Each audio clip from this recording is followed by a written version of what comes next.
Hi there folks, and welcome to this introduction to the Kelverion self-service software provisioning solution.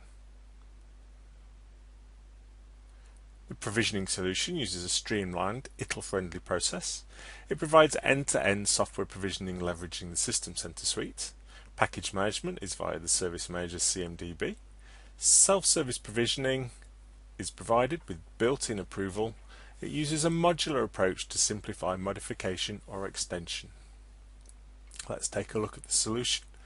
So you can see we're using the IT NetX self-service portal on top of System Center Service Manager, and we have two service offerings. The first service offering we're going to take a look at is the managing of the software catalog. The software catalog involves creating CIs within the CMDB for each of the software packages which are available. You can see there are a number of properties that we need to populate. We can also delete items from the self-service catalog through the same service offering. As you can see, when we go into this, it's much more straightforward and it shows the existing catalog items that are there. Okay, so we don't need to make any modifications to that at the moment. I'm going to now show you how an end user would request a piece of software to be delivered to them. So we go into the request offering, and obviously because they're separated request offerings, we can have different groups that those are available to. And I'm selecting an installation request, and I pick the piece of software which I'm interested in, which is Visio. Okay, so I need to enter some details in here, and now I'm going to select the machine that the software is going to be delivered to. Again, this is driven by the CMDB, so all of those machines that have been discovered in the CMDB are available. Okay, it needs some justification text, and that's going to get passed through into the request offering, so I can decide whether or not to approve that offering, approve the request, sorry. And that is my request submitted now. So as we move in, we're going to see that the request is created, and then you can see within the service request that there's an approval step where a manager can go in and say, yep, this person's allowed to have that software and we've got the budget for it. And then you can see that we move on to the deployment itself. So we can see we've got a service request, and initially the service request only has a single action associated with it. That's because Orchestrator is going to add the approval step if it's required. With the appropriate approver, it's going to look at the manager for the user and say, yeah, this person's the approver, and then it's going to add in the software installation activity as well. So we can see the service request is getting updated all of the time with responses from Orchestrator. So as an end user, I can see what state my request is in, and if we go back to look at the activities now, we should see, so you can now see that there's a review activity being added into the request, and also the software install request. Our initial Orchestrator activity has been marked as complete, and we can now move on to the review activity. Let's open that up. So we can see the approvers have been added dynamically into the list, and I'm just approving that now. Okay, just need to type some text in there so I can continue. So the request is approved,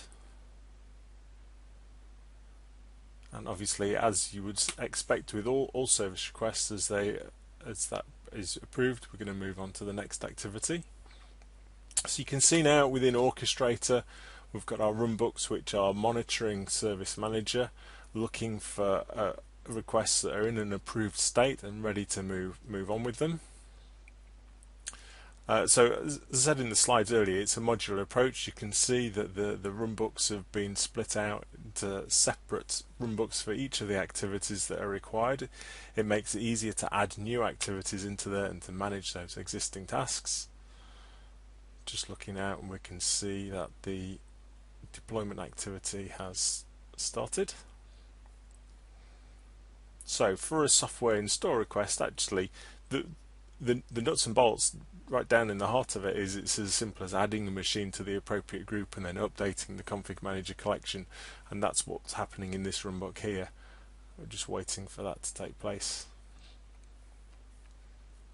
So if we refresh, we should see that that final activity is in progress now. And again, if we look at the activity log, we can see There are a number of orchestrator responses, and that means as an end user I can go into the self-service catalog and I can see actually, yep, things are progressing, I should be getting my software shortly.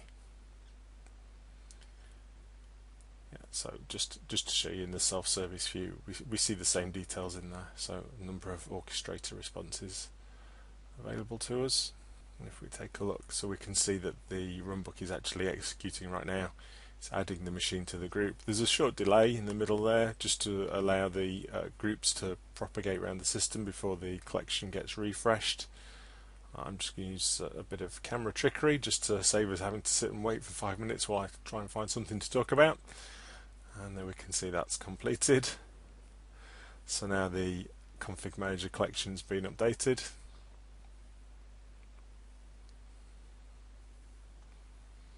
We can see again the service request has been updated once again, and the request is completed. So now we're just in the lap of the config manager gods, waiting for the software to be deployed to that machine.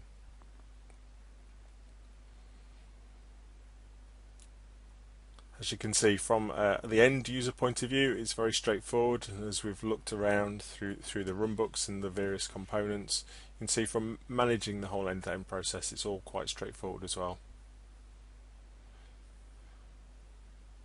Okay, thank you very much for watching this demonstration of the Kelverion self-service software provisioning solution.